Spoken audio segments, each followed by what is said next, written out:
hello to my fellow medical students. We have spent a lot of hours studying to care for people who have medical needs. There is one area that I feel needs more awareness. I am conscious about it because I have the medical condition also, which is called cerebral palsy right hemiplegia. This means that the right side of my body is affected, causing me to have weakness in my hand and over tightness in my leg. This causes difficulties in everyday tasks that most people take for granted. Some examples of how I have learned to deal with these are personal hygiene. When putting on makeup, I have found that when I try to use eyeliner, my hand shakes. So I have to learn to use it in a way where I'm able to put eyeliner on. So what I do, instead of having to use my right hand, which is not really working, is I put my left hand elbow on some kind of hard surface like the door and get up close to the mirror and make the eyeliner with my left hand. And as you can tell, one other area that I have problems with is my hand's mirror. So when I pull this way, this hand pulls this way. So that makes it hard sometimes. And also putting my hair up in a ponytail. I have learned to modify the way I put it up. I usually put it up with both hands, but it still looks a little awkward. Let's see. Also, clipping my fingernails. I can clip my right hand very well because of my left hand's ability to use my left hand. But when it comes to clipping my left hand, since I have no fine motor skills, or even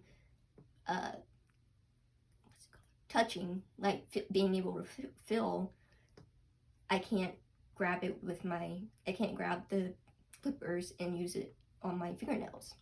So I have learned to modify that, which is right now having my mom or someone I trust help me with that. And also tying my shoes. It took me a very long time to tie my shoes, and it's still a hard chore for me when I'm out in public and my shoes untied. Sometimes I ask for help, but sometimes I also try to do it myself to learn how to be independent with it. I remember I was about 5 maybe, or no, I think I was a little older. I think I was like 8. I remember sitting in the living room and I was learning to tie my shoe. And most people use the 2 bunnies, and the bunny goes around it and then in the hole and then you tie it. I tried, never worked. But I tried it one time because I was like, I'm not going to give up, because you have to learn how to do personal things for yourself.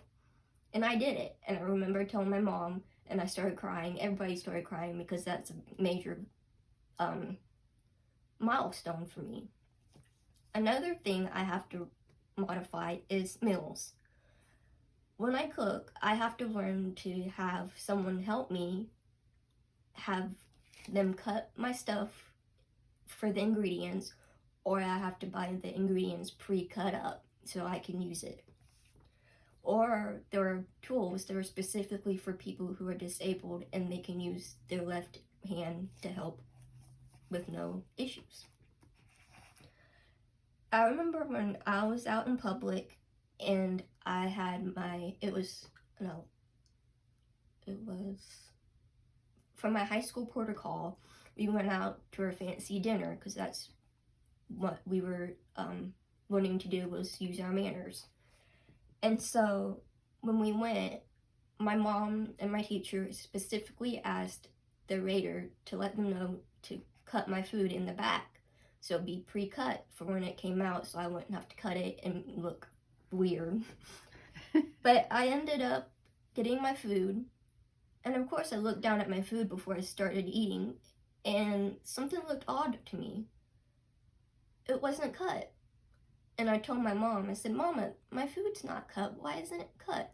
And she goes, I don't know, maybe I should take it back. And then all of a sudden, one of my friends down the table looked at me and goes, why is my meat cut?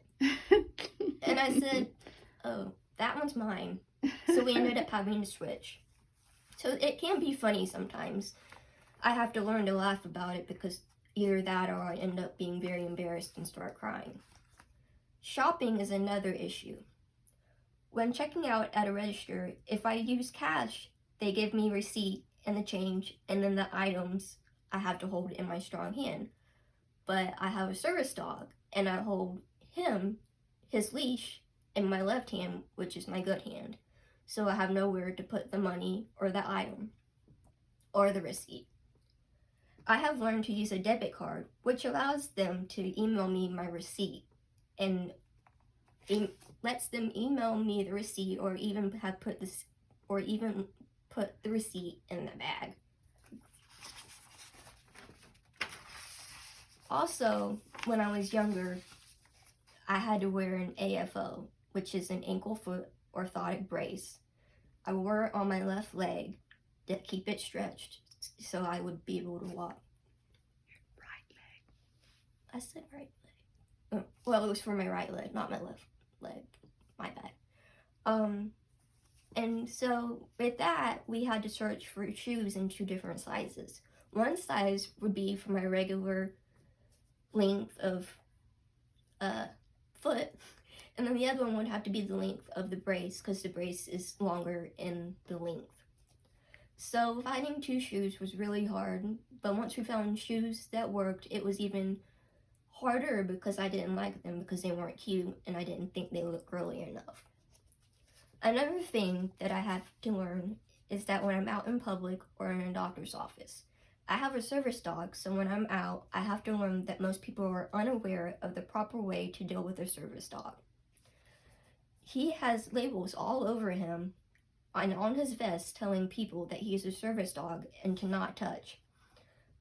But he is a distraction. When you walk around, most people are like, hey, look at the dog. Like, you don't usually see dogs in stores and whatnot. But they usually, when they usually end up seeing Bailey, they use a high-pitched puppy voice or happy voice, whatever you like to call it. And it distracts Bailey from his task. I remember when I was out with a friend at a bookstore and I was having to sit down with Bailey across my lap doing DPT, which is deep pressure therapy, to help my heart to calm down. And some random guy came over and asked me what he was for and what he was doing. And at that moment, I was not able to speak or talk, or I was not able to speak or get up at that moment. And so my friend came over and explained to him that he was a medical service dog that was helping me out with a medical issue. And so the guy walked away. Then later on, I was walking and the guy was behind me, and he turned to his wife and said, look, there's a service dog, which was very annoying. Also, another thing is when you try to be polite, you usually shake with your right hand. But since my right hand is floppy and the touching sensitivity is really bad, I have to shake with my left hand. And it's weird, but I take my hand and reach it out to them, which I know sometimes they're like, why is she holding her left hand out? But once they realize what's going on, they're okay with it. Let's see. And I have to modify everyday stuff too.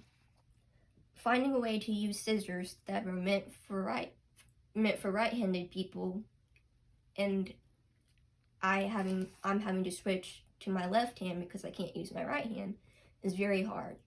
So take for instance, just a minute ago I was trying to have a snack and I couldn't cut it with the scissors, so I ended up having to get help to cut it.